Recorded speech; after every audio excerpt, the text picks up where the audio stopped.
So next week, we're beginning a brand new series that I'm excited about. And last week, we ended a series that I thought was fantastic. But today, we're kind of in between. And so what I want to do today is share with you a passage that God has really captured my attention and thoughts with, just something I've been looking at and thinking through and studying. And I thought it'd be a good time to share that with you today. And it's in Exodus chapter 32. And so if you got your Bibles, you can go ahead and turn there. But when I say Exodus chapter 32, that probably doesn't really set off any oh yes in your head that you would remember what that chapter is if you've read it before. But really, Exodus 32 is a fascinating and in a lot of ways defining moment inside of the Old Testament narrative. Exodus chapter 32 is the moment that Israel first creates an idol to worship. It's a golden calf. Maybe that jogs some memories for you. But this idol that they create and worship really starts a pattern that is going to plague Israel throughout their history. That time and time again, they would fall into idol worship and leave the one true God, Yahweh, who had rescued them from the Egyptians. And so in Exodus chapter 32, we see this moment play out. We see the first creation of the first idol. And I think the question that we need to kind of address before we jump in is, well, how did they even get to that point? And so let's kind of do a little background and trace the steps of where Israel had come from. Israel, as you know, had been slaves in the land of Egypt for almost 450 years, really 430 years. Israel was slaves in Egypt. God had rescued them from Egypt by the hand of Moses, who he raised up, so that he would bring plagues on the land until Pharaoh ultimately let Israel go. Moses led them out, and then God parted for the nation the Red Sea so that they walked across it on dry ground and then closed it back up to swallow up Pharaoh and his armies who had changed their mind and come in hot pursuit. So after they see the miracles of the Exodus, the parting of the Red Sea, God leads them to a mountain called Mount Sinai.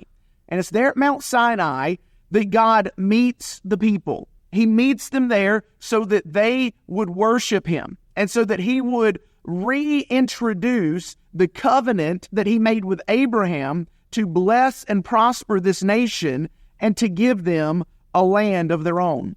In chapter 19 of Exodus, we see the nation come to Mount Sinai. And when they come to Mount Sinai, God instructs Moses, the leader, to have the nation consecrate themselves. That word consecrate themselves means to prepare, to cleanse, to get ready to meet the Lord. They were to cleanse themselves in preparation because God, who is holy and perfect, needed the people to be clean before he met with them. And so God says, consecrate yourselves, and then I'm going to come down on the mountain. The people don't come up to the mountain themselves, but God uses Moses to serve as a mediator between himself and the people. And God descends on Mount Sinai in a dense cloud, a cloud full of his glory, full of his presence. And there in that cloud on the mountain with Moses, God gives Moses the law, the 10 Commandments inscribed by his finger in stone. He gives them instruction for building the tabernacle, which was to be his temporary dwelling among the people as they continued their journey on into the promised land. But when Moses comes down from the mountain after being on it for 40 days, meeting with the Lord and hearing from the Lord, when he comes back down and comes to the camp, what he finds is a frenzy has taken place. Let's jump in and read in Exodus chapter 32, starting in verse 1. It says that when the people saw that Moses delayed in coming down from the mountain, they gathered around Aaron, Moses' brother, and said to him, "Come, make gods for us who will go before us, because this Moses, the man who brought us from the land of Egypt, we don't know what's happened to him." And Aaron replied to them, "Take off your gold rings that are on the ears of your wives, your sons, and your daughters, and bring them to me." And so all the people took off the gold rings that were on their ears and brought them to Aaron. And he took the gold from them and fashioned with it an engraving tool and made it into the image of a calf. And then said, Israel, these are your gods who brought you up from the land of Egypt. And when Aaron saw this, he built an altar in front of it and made an announcement. There will be a festival to the Lord tomorrow. And early the next morning they arose, offered burnt offerings, and presented fellowship offerings. And the people sat down to eat and drink and got up to party. And the Lord spoke to Moses, "Go down at once, for the people that you brought up from the land of Egypt have acted corruptly. They have quickly turned from the way I commanded them. They have made for themselves an image of a calf, and they have bowed down to it, sacrificed to it, and said, 'Israel, these are your gods who brought you up from the land of Egypt.'" So it's crazy, right? They begin to freak out because Moses has been gone so long. They get Aaron to make them a god they can worship. So he takes the gold from the women, the sons, the daughters, and he makes this golden calf and says, "This is your God." And they began to worship this golden calf. God says, "Moses, you got to go down. It's getting bad." And so we pick up reading in verse 15. It says, "Then Moses turned and went down the mountain with the 2 tablets of the testimony, the 10 commandments, in his hands. And they were inscribed on both sides, inscribed front and back. The tablets were the work of God, and the writing was God's writing engraved on the tablets. And when Joshua, who was with Moses, heard the sounds of the people as they shouted, he said to Moses, 'There's a sound of war in the camp.' But Moses replied, 'It's not the sound of a victory cry, and it's not the sound of a cry of defeat. I hear the sound of singing.' And as he approached the camp and saw the calf and the dancing, Moses became enraged and threw the tablets out of his hands, smashing them at the base of the mountain. And he took the calf that they had made, burned it, and ground it into powder. He scattered the powder over the surface of the water and forced the Israelites to drink it. And then Moses asked Aaron, 'What do these people do to you that you've led them into such a grave sin?' 'Don't be enraged, my lord,' Aaron replied. 'You yourself know that the people are intent on evil. They said to me, "Make gods for us who will go before us, because this Moses, the man who brought us up from the land of Egypt, we don't know what happened to him." And so I said, "Whoever has gold, take it off." And they gave it to me.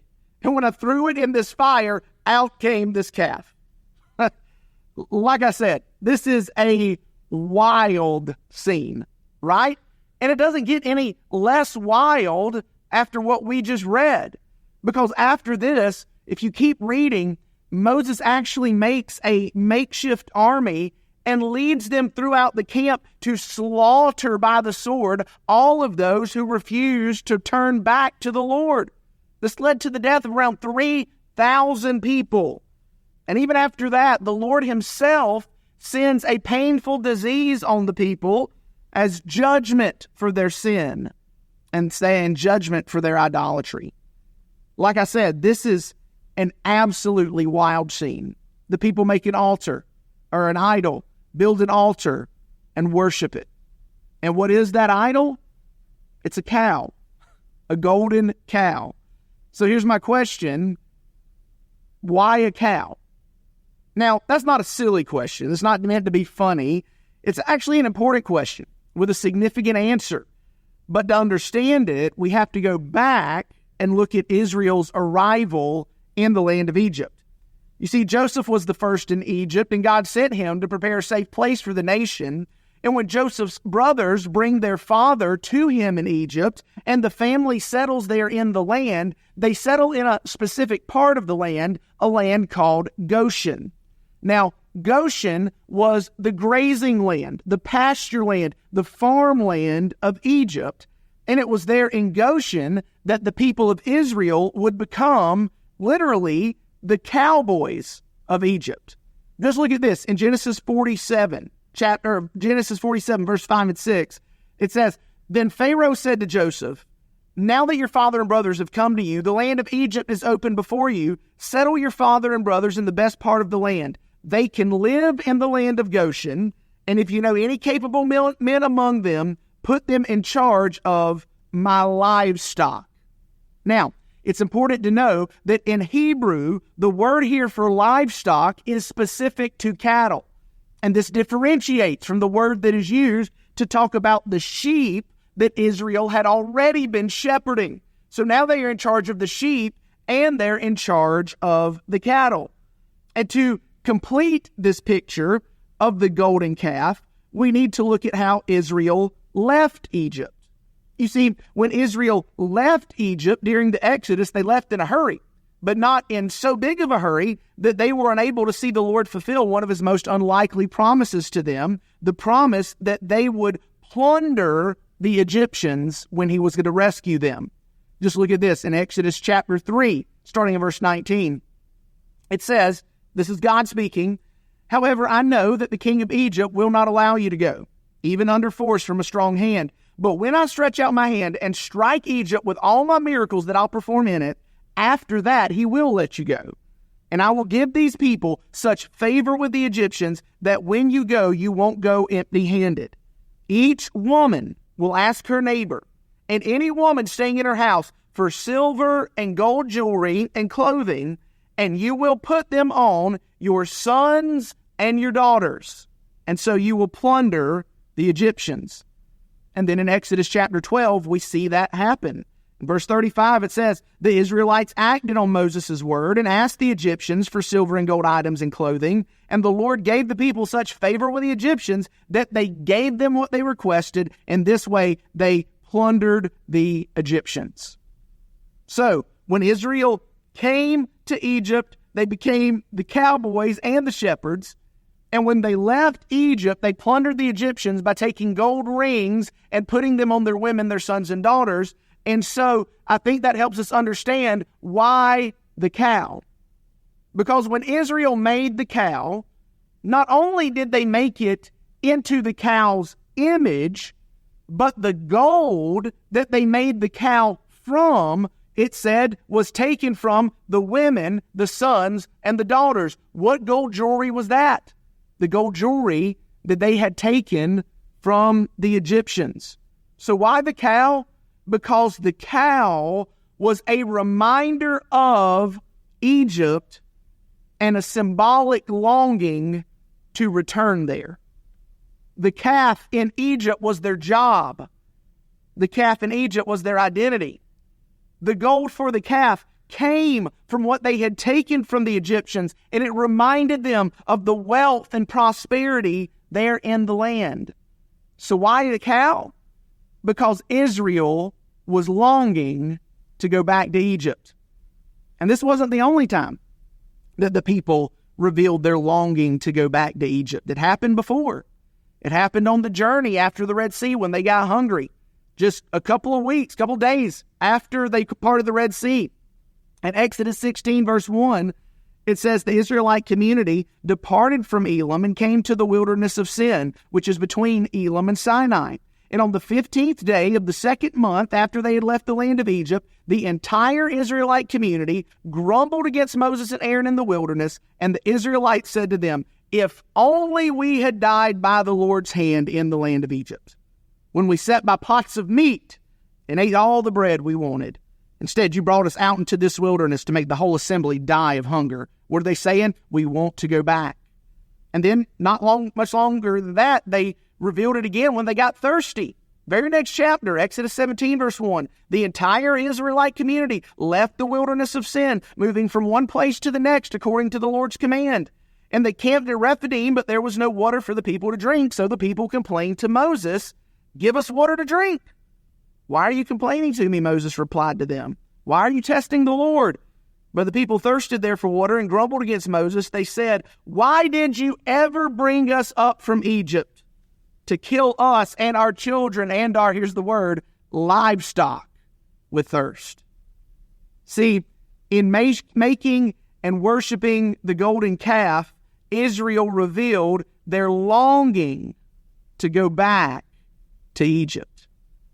But does that really make sense to us? Why would they want to go back to where they had been slaves? Why would anybody want to go back to where they had been slaves? Well, because it offered them comfort and prosperity and pleasure. When they were in Egypt, they had good food. They had plenty of food. The largest or the longest body of water in the world, the Nile River, was the lifeblood of Egypt. Yearly floods would enrich the soil there, and it made it possible to grow all kinds of vegetables: leeks, onions, garlic, cucumbers, lettuce, cabbage, radishes, There were fruits like grapes and figs and pomegranates and melons. Fish and fresh produce were available at every meal. Grains were used to make breads and cakes and pastries that they flavored with olive oil and nuts and honey. Matter of fact, if you were to look at the archaeology of the stonework of Egyptian tombs, you would see pictures of kitchens and bakeries and gardens and fisheries, because in Egypt, food was a part of the culture. But also, it wasn't just food they had in Egypt. There were other more fleshly pleasures for the people back in Egypt. The book, called The Private Life in New Kingdom Egypt, explains that from archaeological and iconographic date, it appeared that sexuality pervaded so many aspects of Egyptian social and ritual life that it was truly an embedded concept free of all moralistic connotations. What does that mean? Sex in any form in ancient Egypt was considered acceptable and was woven into even pretty much all of their religious rituals. So yes, Egypt offered slavery, but it also offered an abundance of food and a celebration of unrestrained sexuality, celebration of physical beauty, moral degradation, wealth, and unimaginable pleasures when you were sitting in a desert. See, the irony of this is that the Israelites had Yahweh with them day and night, leading them, guiding them every step of their journey. They saw the presence of His glory descend on the mountain before them, yet they didn't see Him for the good rescuer that He truly was and is. And so they began to look back to Egypt, showing that their hearts were really still there. We could say it like this: they had gotten out of Egypt, but Egypt hadn't gotten out of them. Now here's the kicker. Why am I talking about this with you today? Because every bit of that happened for us, for our good. Now you say, Chip, how can that be? Well, Paul himself is the one who teaches this. The Apostle Paul writes in 1 Corinthians chapter 10, starting in verse 6, he said, "Now these things took place," talking about the events in Egypt and the Exodus. "Now these things took place as examples for us." Why? So that we will not desire evil things like they did.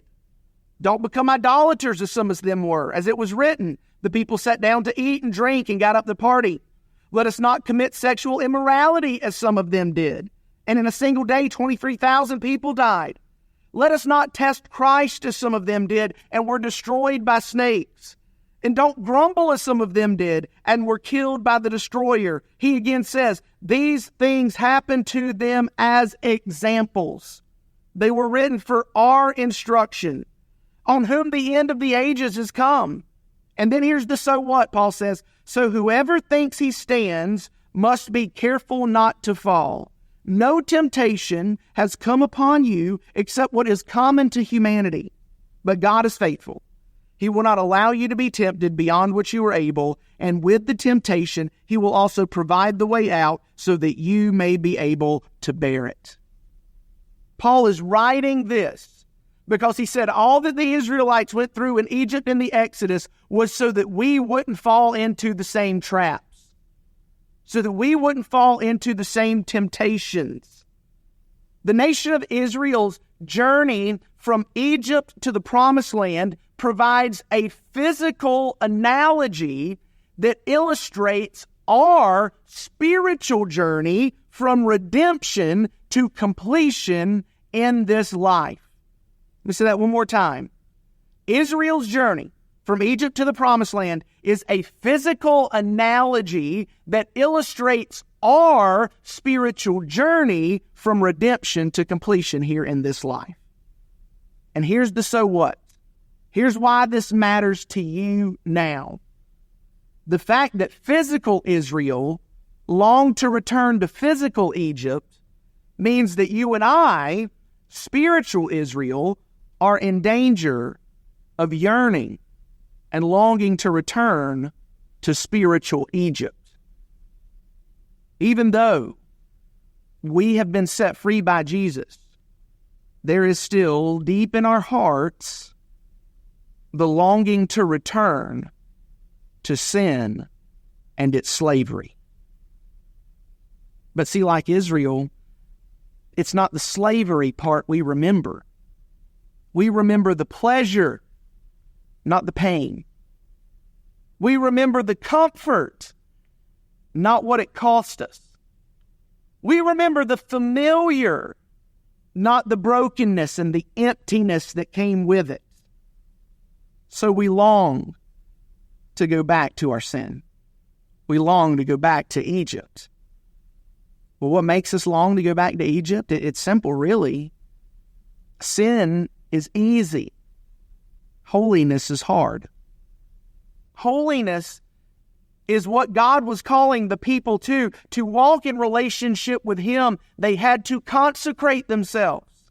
He was giving them laws to teach them how to live in a way that was pleasing to Him. He was teaching them how to be holy, and it was difficult. Sin is easy.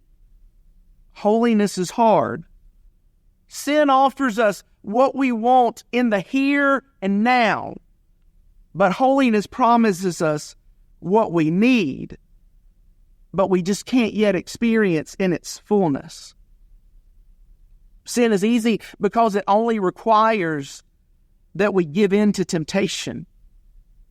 Holiness is hard because it requires that we struggle and fight against it. There's a song I would recommend that you listen to.